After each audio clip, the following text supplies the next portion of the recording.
Hey, I'm Brian Gronkowski, and I am presenting my first week discussion video blog regarding our readings for the week, Bakshi and Brestoff. And I thought both pieces were just very complimentary of each other and painted a very clear picture of Stanislavski. And I didn't really know much about Stanislavski other than some of his methods, and I read a book about him.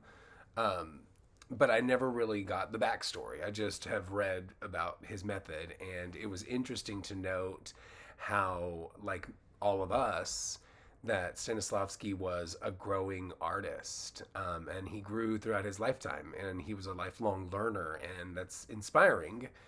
And in the Bakshi article, it mentioned that he had faced several difficulties with his partner of at the Moscow Art Theater, Danchenko, and they faced financial difficulties and artistic difficulties, which I found solidarity with.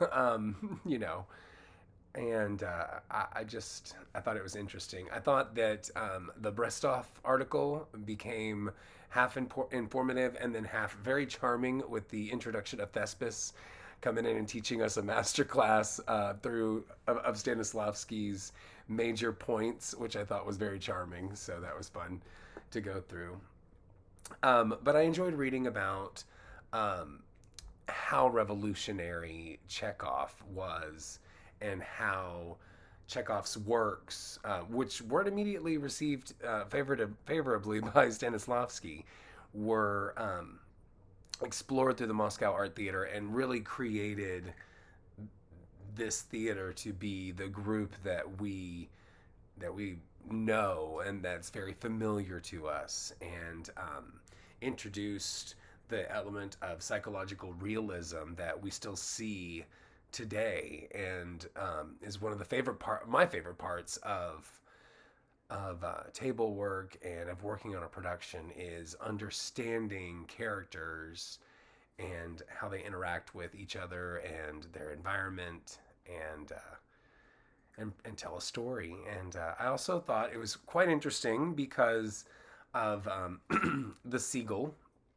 and the sequel being a really big success for the Moscow Art Theater. And I'm considering doing the Seagull as a fall show this year. So that kind of felt really, really interesting and timely for me. A couple of big takeaways that I got from the Brestoff article that I thought were interesting, that I'm for sure going to share with my students when we talk about Stanislavski, and that is that the distraction of the audience disappears when your mind is occupied with something else, which um, just helps us to understand that concentration is not frozen, but it's actually doing something.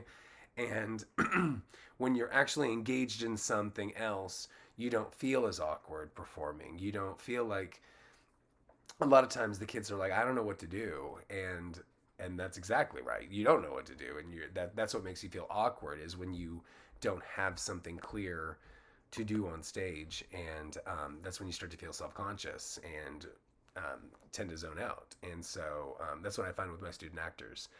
And so I'm always telling them, to focus on something else, to give yourself some activity to do, so that you have something to concentrate on.